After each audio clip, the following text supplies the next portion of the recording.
Pernahkah kita berpikir, masjid bisa menjadi inspirasi gerakan lingkungan secara semesta? Di tengah isu krisis lingkungan seperti pemanasan global, turunnya kesuburan tanah, bedah karakter ini perlu mengangkat karakter peduli lingkungan sebagai satu tema. Umat beragama sebenarnya memegang peran yang sangat krusial dalam menjaga keberlanjutan bumi. Tempat ibadah seperti masjid bukan hanya ruang untuk bersujud, tetapi juga pusat budaya, pendidikan, dan perubahan sosial.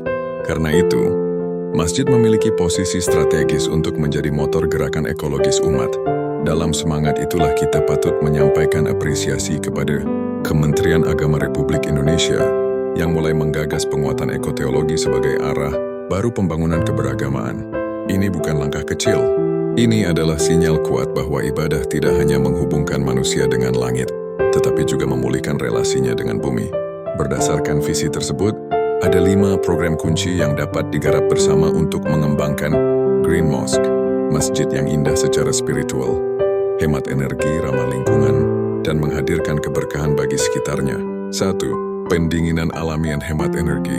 Saat ini, banyak masjid mulai banyak yang memasang AC untuk menghadirkan kenyamanan dan kesejukan dalam ibadah. Sebenarnya membuat suasana dingin di masjid itu tidak selalu harus menggunakan AC.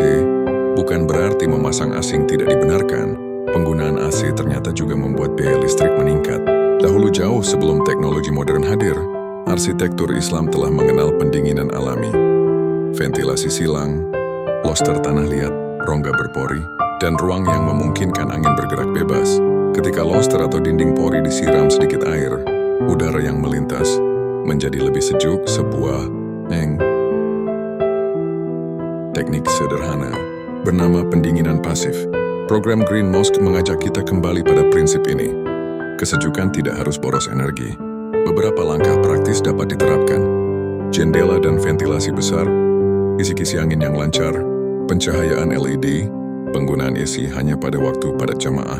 Masjid yang sejuk bukan hanya buah teknologi, tetapi hasil memanfaatkan dengan bijak angin dan cahaya ciptaan Allah. 2. Recycle air wudhu. Air jangan dibiarkan hilang. Setiap hari, ribuan liter air wudhu mengalir dari masjid menuju selokan. Padahal air ini adalah air yang bermanfaat bagi kehidupan. Maka prinsip Green Mosque menegaskan, air wudhu harus tetap berputar dan memberi manfaat di lingkungan masjid. Caranya sederhana. Air wudhu dikumpulkan melalui pipa khusus, ditampung dalam bak penampung, lalu dialirkan untuk menyiram tanaman, membersihkan halaman, hingga mendinginkan loster dan teras. Dengan mekanisme ini, air tidak hilang, tidak mubazir, dan tidak berlari ke tempat yang tidak bermanfaat. Air berputar kembali menjadi berkah. Manfaatnya terasa langsung. Masjid menjadi lebih sejuk, hemat air, dan memiliki ekosistem hijau yang terjaga.